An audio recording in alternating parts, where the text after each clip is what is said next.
Tacitus. The policies of Nerva and Trajan liberated the suppressed mind of Rome, and gave to the literature of their reigns a note of fierce resentment against a despotism that had gone but might come again. Pliny's panegyric voiced it in welcoming the first of three great Spaniards to the throne. Juvenal seldom sang any other note, and Tacitus, the most brilliant of historians, became a delator temporis acti, an accuser of times past, and excoriated a century with his pen. We do not know the date or place of Tacitus's birth, nor even his given name. Probably he was the son of Cornelius Tacitus, procurator of imperial revenue in Belgic Gaul. Through this man's advancement, the family was raised from the equestrian class into the new aristocracy. Our first definite fact about the historian is his own statement. Agricola, during his consulship, 78, agreed to a marriage between myself and his daughter, who might certainly have looked for a prouder connection. He had received the usual education, and had learned to the full those oratorical arts which enliven his style, that skill in prose and cons, which marks the speeches in his histories. The younger Pliny often heard him in the courts, admired his stately eloquence, and acclaimed him as the greatest orator in Rome. In 88 Tacitus was praetor. Thereafter he sat in the Senate, and confesses with shame that he failed to speak out against tyranny and joined in the senatorial condemnation of Domitian's senatorial victims. Nerva made him consul, 97, and Trajan appointed him proconsul of Asia. He was evidently a man of affairs and practical experience. His books were the afterthought of a full life, the product of a leisurely old age and of a mature and profound mind. One theme unites them: hatred of autocracy. His Dialogue on Orators, if it is his, attributes the decline of eloquence to the suppression of liberty. His Agricola, the most perfect of those brief monographs to which the ancients confined biography, proudly recounts the achievements of his father-in-law as general and governor, and then bitterly records Domitian's dismissal and neglect of him.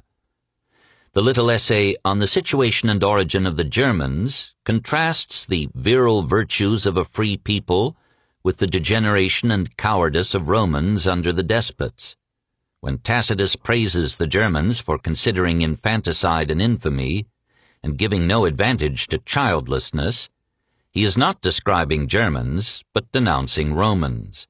The philosophical purpose destroys the objectivity of the study, but allows a remarkable breadth of view in a Roman official praising the German power of resisting Rome. It was probably written in 98, before Trajan's campaign against the Dacians. The success of these essays induced Tacitus to illustrate the evils of tyranny by indicting the record of the despots in ruthless detail.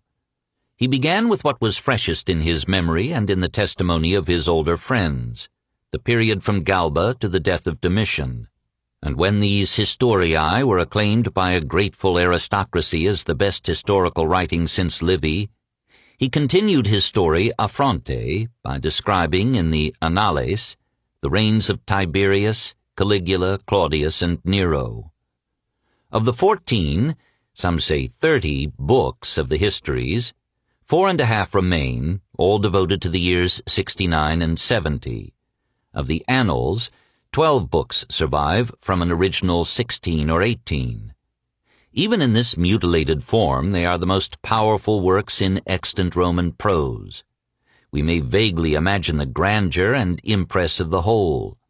Tacitus had hoped to chronicle also the reigns of Augustus, Nerva, and Trajan, mitigating the gloom of his published works with some commemoration of constructive statesmanship. But the years were not given him, and posterity has judged him as he judged the past, from a somber aspect alone. The chief duty of the historian, he thought, is to judge the actions of men, so that the good may meet with the reward due to virtue, and pernicious citizens may be deterred by the condemnation that awaits evil deeds at the tribunal of posterity. It is a strange conception which turns history into a last judgment and the historian into God. So conceived, history is a sermon, ethics teaching by horrible examples, and falls, as Tacitus assumed, under the rubric of rhetoric. It is easy for indignation to be eloquent, but hard for it to be fair. No moralist should write history. Tacitus remembered tyranny too intimately to view tyrants calmly. He saw nothing in Augustus but the destruction of freedom, and supposed that all Roman genius had ended with Actium. He seems never to have thought of tempering his indictments by recording the excellent administration and growing prosperity of the provinces under the imperial monsters. No one would suspect from reading him that Rome was an empire as well as a city. Perhaps the lost books viewed the provincial world. Those that remain make Tacitus a deceptive guide, who never lies but never reveals the truth. He often cites and sometimes critically examines his sources, histories, speeches, letters, Acta Diurna, Acta Senatus, and the traditions of old families, but for the most part he has heard only the stories of the persecuted nobility, and never imagines that the executions of senators and the assassinations of emperors were incidents in a long contest between vicious, cruel, and competent monarchs and a decadent, cruel, and incompetent aristocracy. He is fascinated by striking personalities and events rather than by forces, causes, ideas, and processes. He draws the most brilliant and unjust character portraits in history, but he has no conception of economic influences upon political events, no interest in the life and industry of the people, the stream of trade, the conditions of science, the status of women, the vicissitudes of belief, the achievements of poetry, philosophy, or art. In Tacitus, Seneca, Lucan, and Petronius die, but they do not write. The emperors kill, but they do not build. Perhaps the great historian was limited by his audience. Probably he read parts of his work, following the custom of the time, to the aristocratic friends whom Pliny describes as crowding to his receptions. He would have told us that these men and women knew Roman life, industry, literature, and art, and did not have to be reminded of them. What they wanted to hear, again and again, was the exciting story of the evil emperors, the heroic deeds of stoic senators, the long war of their noble class against tyrannical power. We cannot condemn Tacitus for not succeeding in what he did not attempt. We can only regret the narrowness of his great purpose and the limitations of his powerful mind. He does not pretend to be a philosopher. He praises Agricola's mother for dissuading her son, who had acquired a keener zest for philosophy than became a Roman and a senator. His imagination and art, like Shakespeare's, were too creatively active to let him ponder quietly the meaning and possibilities of life. He is as rich in illuminating comment as in unverified scandal, but it is difficult to find in him any consistent view of God or man or the state. He is cautiously ambiguous on matters of faith, and suggests that it is wiser to accept one's native religion than to try to replace it with knowledge. He rejects most astrologers, auguries, portents, and miracles, but accepts some. He is too much of a gentleman to deny the possibility of what so many have affirmed. In general, events seem to prove the indifference of the gods to good and bad alike, and the existence of some unknown, perhaps capricious force that drives men and states fatally onward to their destiny. Urgentibus imperii fatis. He hopes that Agricola has departed to a happy life, but he obviously doubts it, and contents himself with the last delusion of great minds, an immortality of fame. Nor does any utopian aspiration console him. Most plans of reformation are at first embraced with ardor, but soon the novelty ceases and the scheme ends in nothing. Matters are temporarily better in his time, he reluctantly admits, but not even the genius of Trajan will prevent renewed deterioration. Rome is rotten literally to the core, in the hearts of men, of a populace whose disorder of soul has made an anarchy of freedom, a rabble fond of innovation and change and ever ready to shift to the side of the strongest. He mourns the malignity of the human mind and scorns, like Juvenal, the alien stocks in Rome. After blackening the empire, he does not dream of returning to the Republic, but hopes that the adoptive emperors will reconcile the Principate with liberty. In the end, he thinks character is more important than government. What makes a people great is not its laws, but its men.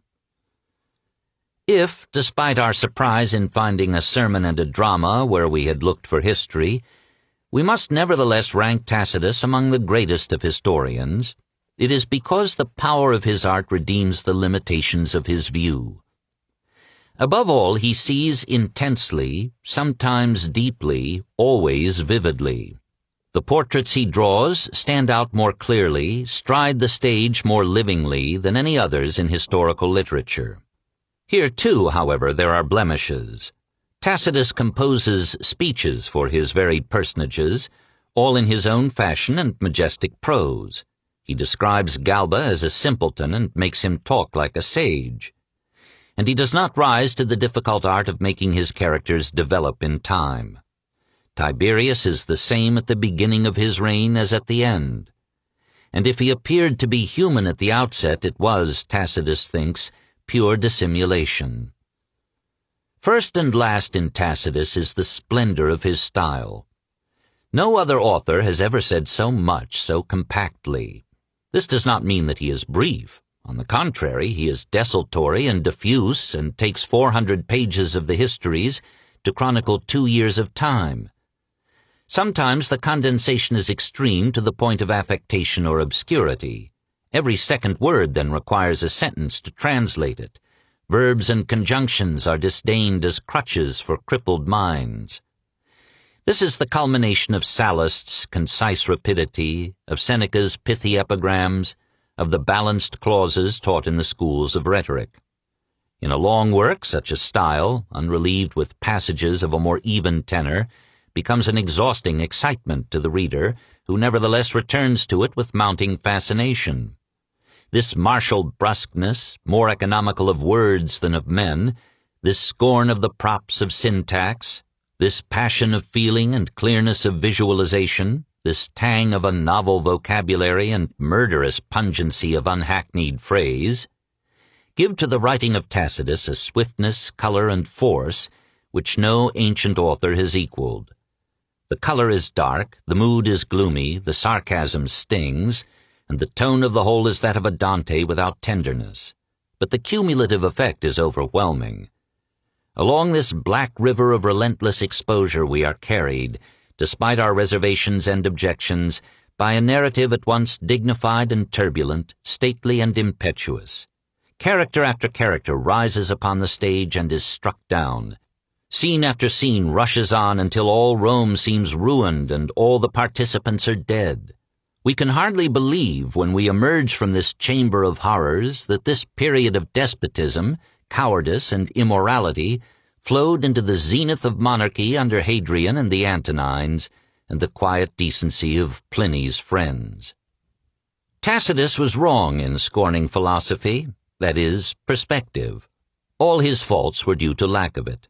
If he could have disciplined his pen to the service of an open mind, he would have placed his name first on the list of those who have labored to give form and permanence to the memory and heritage of mankind.